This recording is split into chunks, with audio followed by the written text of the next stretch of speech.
I'd like to introduce to you a tool that I've been using for over 15 years that has dramatically improved my ability to manage and even coach. And let me share it with you.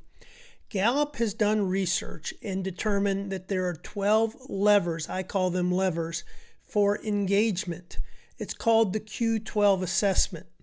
Well, in my experience, what I've discovered is that managers are overwhelmed trying to remember all 12 or implement all 12. Here's some things I've learned through experience. The first thing I discovered in looking at these, there are only 3 or 4 of them that I really care about for myself. The second observation, should be no surprise, there are 3 or 4 that I instinctively do, which happen to be the same things that I want.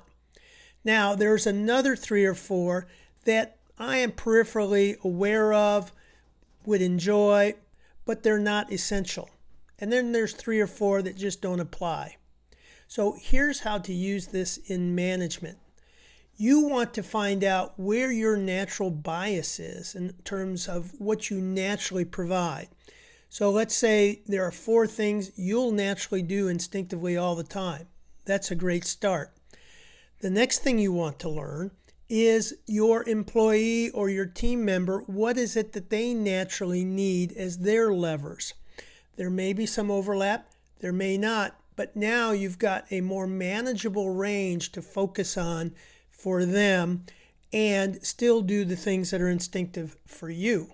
Now, as a Genius Spark guide or a manager, part of your job is to include discussions that focus on people's strengths, what engages them, what drains them. This is a wonderful conversation. So here's the worksheet. The first step is to rank order those 12 and then circle your top 4. The second part is that you will share these with each other and begin comparing and contrasting. Where do we have similarities? Where are there differences? What's the norm in the group? Who are the outliers? It's an incredible conversation to have. It also reinforces that we're all unique and we have different levers that motivate us.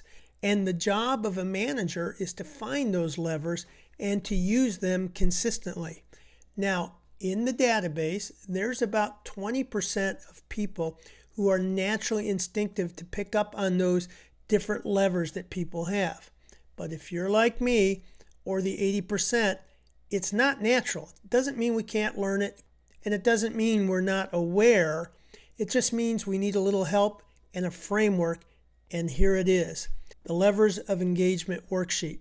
So use it, give me feedback. I think you're going to find this is a game changer for you as you're working with people who work for you, work on the team with you. Take care.